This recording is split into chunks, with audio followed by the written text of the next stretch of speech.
प्राचीन काल में भारतवर्ष के एक छोटे से राज्य में राजा वीरेंद्र सिंह नामक एक महान शासक और योद्धा राज्य करते थे। उनकी वीरता, न्यायप्रियता और प्रजावत्सलता के किस्से दूर दूर तक प्रसिद्ध थे। राजा वीरेंद्र सिंह ने अपने राज्य को समृद्ध और सुरक्षित बनाने के लिए अनेक युद्ध लड़े और विजय प्राप्त की।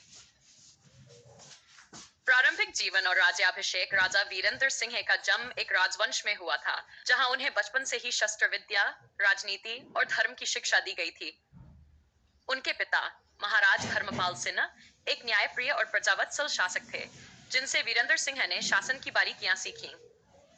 युवावस्था में ही वीरेंद्र सिंह ने अपनी बुद्धिमत्ता और वीरता से राज्य के मंत्रियों और प्रजाजनों का विश्वास जीत लिया था। पिता के स्वर्गवास के बाद वीरेंद्र सिंह का राज्याभिषेक हुआ और उन्होंने अपने पिता के आदर्शों पर चलते हुए राज्य की बागडोर संभाली। राज्य की सुरक्षा और विस्तार। राजा वीरेंद्र सिंह के शासनकाल में राज्य की सीमाएं सुरक्षित थीं, लेकिन पड़ोसी राज्यों की नजरें हमेशा उनके समृद्ध राज्य पर रहती थीं। एक बार उत्तरी सीमा से एक आक्रमणकारी शासक राजा विक्रमसेन ने राज्य पर आक्रमण किया। राजा वीरेंद्र सिंह ने अपनी सेना का नेतृत्व करते हुए दुश्मन का सामना किया। दोनों सेनाओं के बीच घमासान युद्ध हुआ, जिसमें वीरेंद्र सिंह ने अपनी रणनीति और वीरता से विक्रमसेन को पराजित किया। इस वजह से राज्य की प्रतिष्ठा और बढ़ी और पड़ोसी राज्यों ने भी उनकी शक्ति को स्वीकार किया। प्रजावत्सल शासक राजा वीरेंद्र सिंह न केवल एक वीर योद्धा थे, बल्कि एक संवेदनशील और प्रजावत्सल शासक भी थे। उन्होंने अपने राज्य में कृषि, व्यापार और शिक्षा को बढ़ावा दिया। प्रजा की समस्याओं को सुनने के लिए वे नियमित दरबार लगाते थे, जहां सभी को न्याय मिलता था। उनकी न्यायप्रियता के कारण राज्य में अपराध नगण्य थे और प्रजा सुखी और संतुष्ट थी। अंतिम युद्ध और बलिदान समय बीतता गया और राजा वीरेंद्र सिंह के शासनकाल को कई वर्ष हो गए। एक दिन दक्षिणी सीमा से एक शक्तिशाली आक्रमणकारी सुल्तान मीरान ने राज्य पर आक्रमण किया।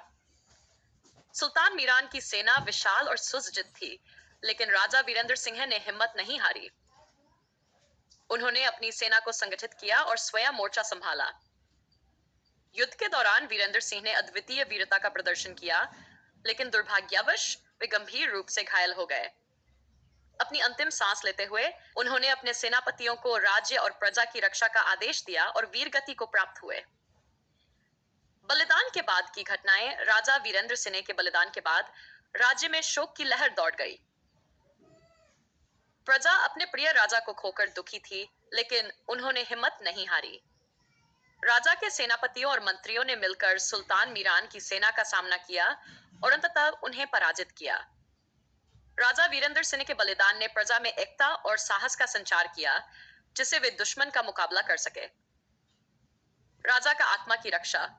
राजा वीरेंद्र सिंह के बलिदान के बाद प्रजा ने महसूस किया कि उनके प्रिय राजा की आत्मा अभी भी राज्य की रक्षा कर रही है। कई लोगों ने रात में किले की प्राचीर पर एक योद्धा की छवि देखी, जो गश्त लगाते हुए प्रतीत होती थी। प्रजा का विश्वास था कि यह उनके राजा की आत्मा है, जो मरने के बाद भी अपने राज्य और प्रजा की रक्षा कर रही है। इस विश्वास ने प्रजा में सुरक्षा की भावना को मजबूत किया और उन्हें यह एहसास दिलाया कि उनका राजा हमेशा उनके साथ है। आत्मा की कहानियां और लोक कथाएं। राजा वीरेंद्र सिंह की आत्मा की रक्षा की कहानियां धीरे धीरे लोक कथाओं का हिस्सा बन गईं। बुजुर्ग लोग बच्चों को राजा की वीरता और उनकी आत्मा की रक्षा की कहानियां सुनाते थे, जिससे नई पीढ़ी में भी साहस और देशभक्ति की भावना का विकास होता था। इन कहानियों में बताया जाता था कि कैसे राजा की आत्मा ने राज्य पर आने वाले खतरों से प्रजा को सचेत किया और उनकी रक्षा की। आत्मा की उपस्थिति के प्रमाण। कई वर्षों तक प्रजा ने राजा वीरेंद्र सिंह की आत्मा की उपस्थिति के विभिन्न प्रमाण देखे। एक बार राज्य के खजाने में आग लग गई और सभी को लगा कि सारा धन नष्ट हो जाएगा। लेकिन अचानक एक योद्धा की छवि दिखाई दी, जिसने आग बुझाने में मदद की और खजाने को सुरक्षित रखा। जब लोगों ने उस योद्धा को धन्यवाद देना चाहा, तो वह गायब हो चुका था। प्रजा ने इसे राजा की आत्मा का कार्य माना। आत्मा की अंतिम विदाई समय के साथ और समृद्धि लौट आई।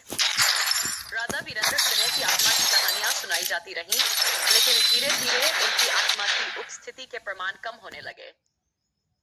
प्रजा ने माना कि उनके